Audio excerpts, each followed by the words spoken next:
হিন্দুত্ব, এতে ভর করেই একের পর এক ভোটে জিতছে বিজেপি।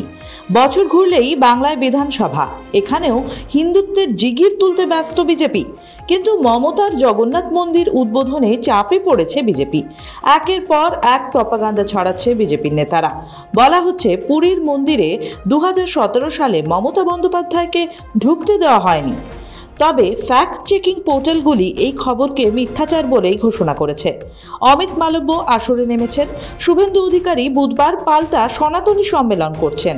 কিন্তু তাতেও জগন্নাথ মন্দিরের উদ্বোধন ঘিরে মানুষের উৎসাহ উদ্দীপনা বিন্দুমাত্র কমেনি।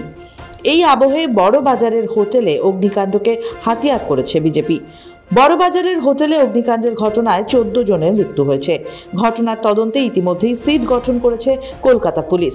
ডিসি সেন্ট্রালের নেতৃত্বে 11 জন তদন্ত করছেন।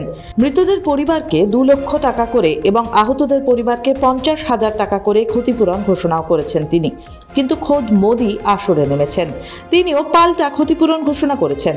সাম্প্রতিক অতীতে একাধিকবার কলকাতা শহরে আগুন লাগার ঘটনা ঘটেছে, কিন্তু কোনো ক্ষেত্রেই কেন্দ্র ক্ষতিপূরণ দিয়েছে বলে মনে করা যাচ্ছে না।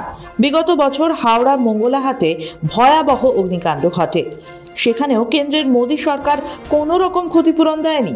অন্যদিকে পহেলগামে জঙ্গি হামলার ঘটনা 1 সপ্তাহ পেরিয়ে গিয়েছে, আজও মৃতদের পরিবারের জন্য কোনো আর্থিক ক্ষতিপূরণ ঘোষণা করেননি মোদী তথা কেন্দ্র সরকার।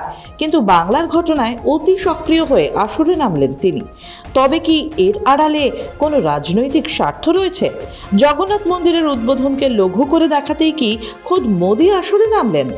রাজনৈতিক ফায়দা তুলতে একটি দুর্ভাগ্যজনক ঘটনাকে ব্যবহার করছে বিজেপি। নেপথ্যে কি কোনো রাজনৈতিক সাবোটাজ রয়েছে?